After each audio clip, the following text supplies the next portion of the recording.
My brother dumped my fiancée years ago because he was bored.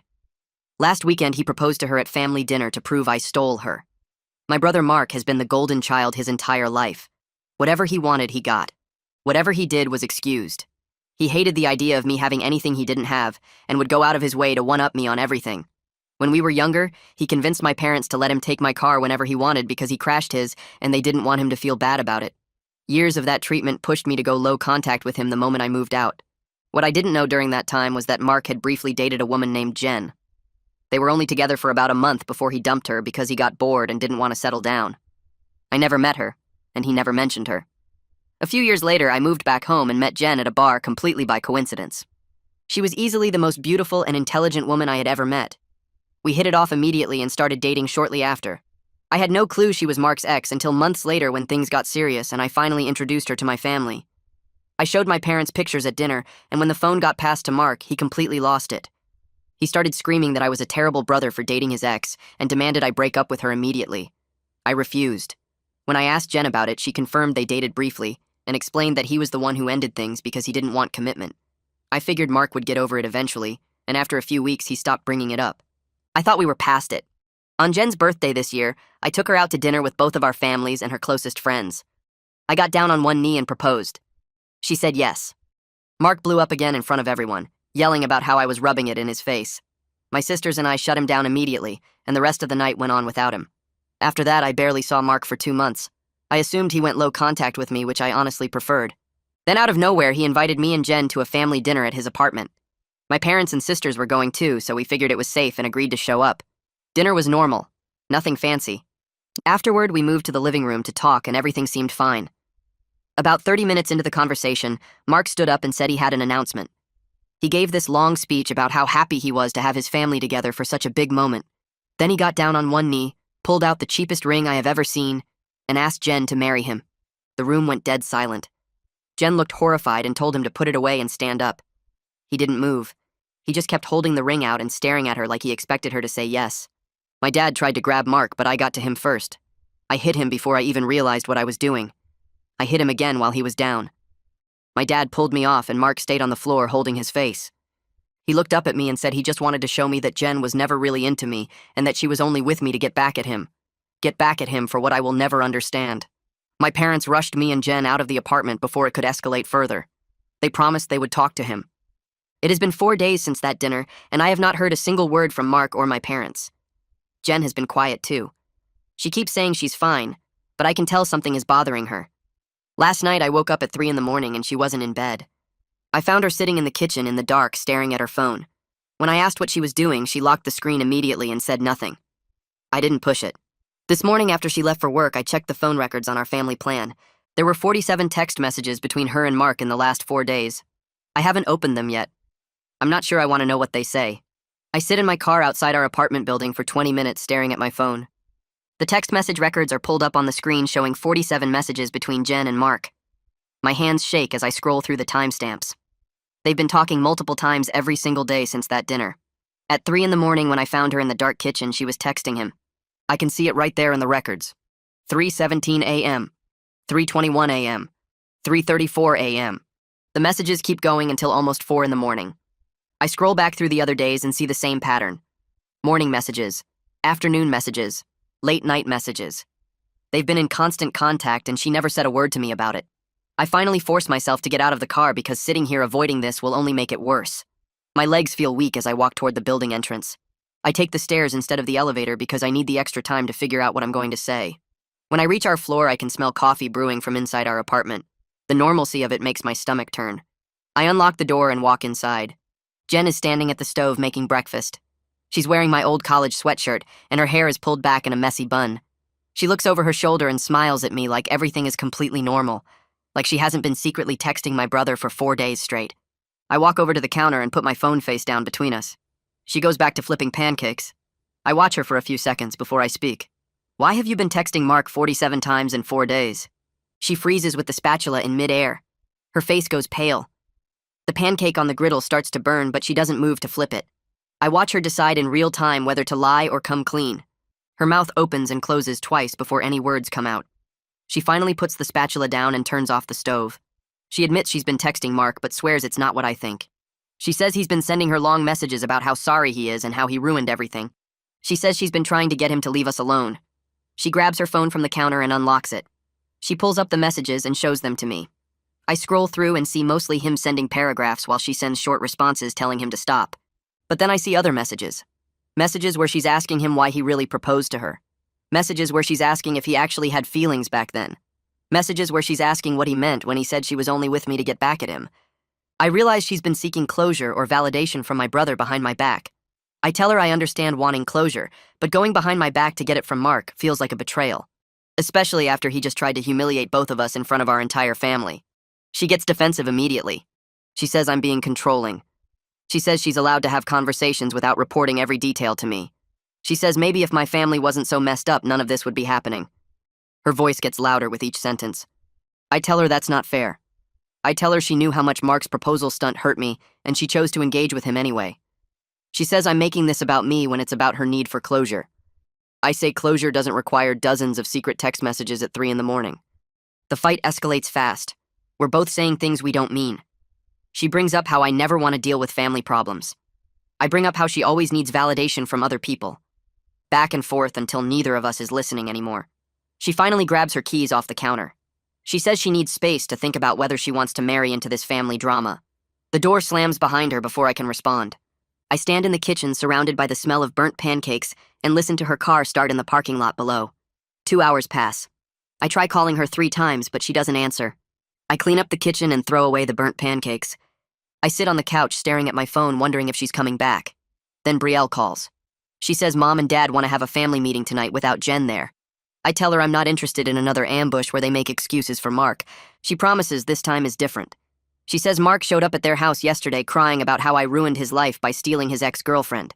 Brielle says our parents are finally starting to see how manipulative he's being. I'm not holding my breath, but I agree to come. That evening, I drive to my parents' house. Mark isn't there, but the tension is thick as Mom serves coffee with shaking hands. Dad starts by saying they've been doing a lot of thinking about the family dynamics. He says they realize they may have been too lenient with Mark over the years. I almost laugh because too lenient doesn't begin to cover decades of enabling his entitled behavior. I stay quiet and let him continue. Mom admits that Mark has always been difficult when he doesn't get his way. She says they've made excuses because he was their first child and they didn't want to damage his confidence.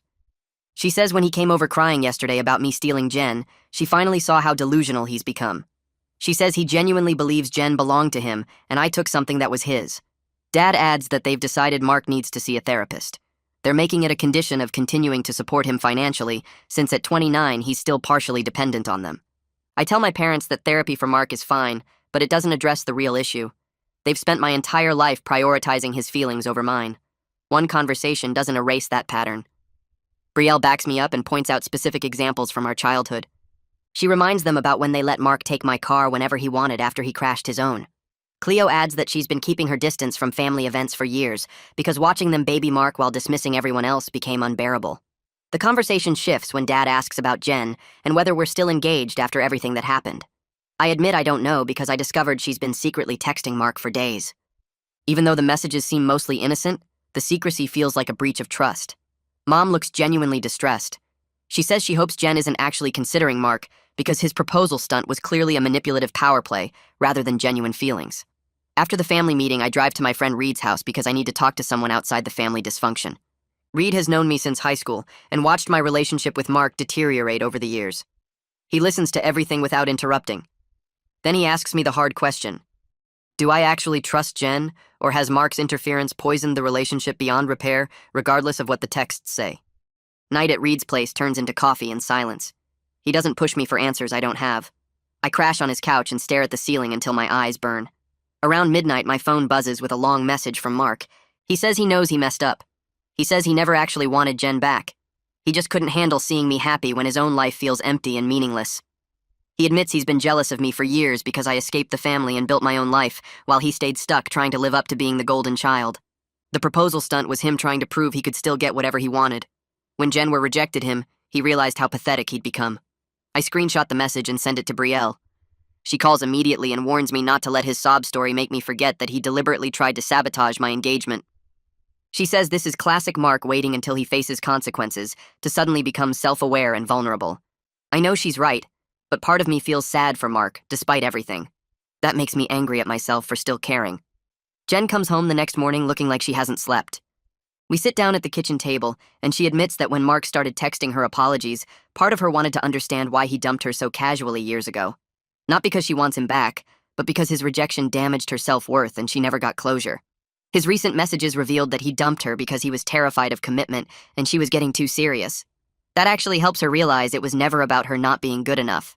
I tell her I understand the need for closure, but I'm hurt she sought it secretly, instead of talking to me first. She apologizes and explains she was afraid I'd see it as her having feelings for Mark, when really she was just trying to heal an old wound. We talk for hours about trust and communication. She promises no more secret conversations with Mark or anyone else. If she needs to work through something, she'll include me in the process. We decide to postpone the wedding planning until we rebuild the trust that Mark's interference damaged. We're still engaged and committed to each other, but we both recognize that getting married right now while everything feels unstable would be a mistake. She suggests couples counseling to work through the family drama and communication issues. I agree because I want our relationship to survive this stronger than before. 3 weeks into couples counseling, our therapist helps us see that Mark's behavior exposed existing cracks in our relationship. I have trust issues from watching my family prioritize Mark my whole life. Jen has abandonment issues from her past that Mark's rejection made worse. The counselor points out that Mark didn't create these problems. He just provided the pressure that revealed them. This changes how we approach healing, because we're addressing our individual wounds rather than just blaming Mark.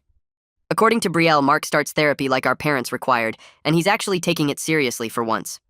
His therapist apparently told him he has traits that come from being overpraised as a child. He's working on understanding how his need for constant validation hurts the people around him. I'm not sure Mark can really change, but Cleo points out that at least he's trying, which is more than he's ever done before.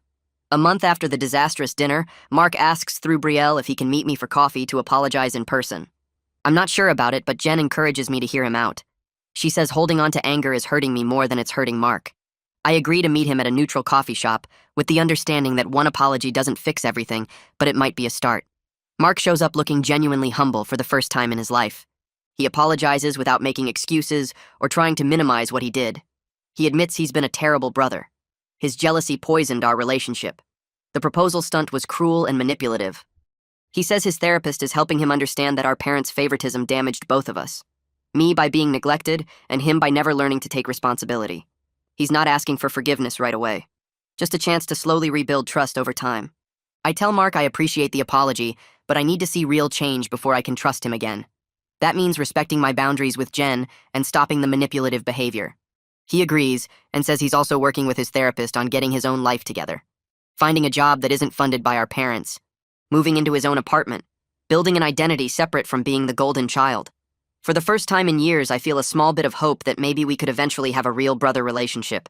2 months after the proposal incident, Jen and I are in a much better place after consistent counseling and honest communication. We've set a new wedding date for next fall, giving us time to strengthen our foundation and make sure we're getting married for the right reasons. My relationship with my parents is still strained, but they're making genuine efforts to treat all their children equally and acknowledge their past mistakes. Mark follows through on his promises and gets a job as a sales manager at a local company. He moves into a modest apartment across town. He starts dating someone new, a woman named Maya, who doesn't know our family history and treats him like a regular person rather than the golden child. Brielle says Mark seems happier and more grounded than she's seen him in years, though we're all being careful rather than assuming he's completely changed. At Thanksgiving dinner 3 months later, the family dynamic feels different in subtle but important ways. Mom and Dad make an effort to ask about everyone's lives equally, instead of centering conversation around Mark. Mark himself is quieter and more thoughtful, rather than taking over every discussion. When Dad proposes a toast to family, Mark adds his own toast specifically to me and Jen. He wishes us happiness and apologizes again for trying to ruin our engagement. Jen squeezes my hand under the table, and I realize we're actually going to be okay. Jen and I are planning our wedding for next October, and this time the excitement feels pure instead of tainted by family drama. Mark has maintained appropriate boundaries and is even helping Dad with some of the wedding prep. He's treating it like a chance to support me rather than compete. My relationship with my parents will probably never be perfect, but they're trying, and that's more than I expected. Most importantly, Jen and I came through this crisis with better communication and deeper trust. I'm confident we can handle whatever challenges come next because we've already survived the worst.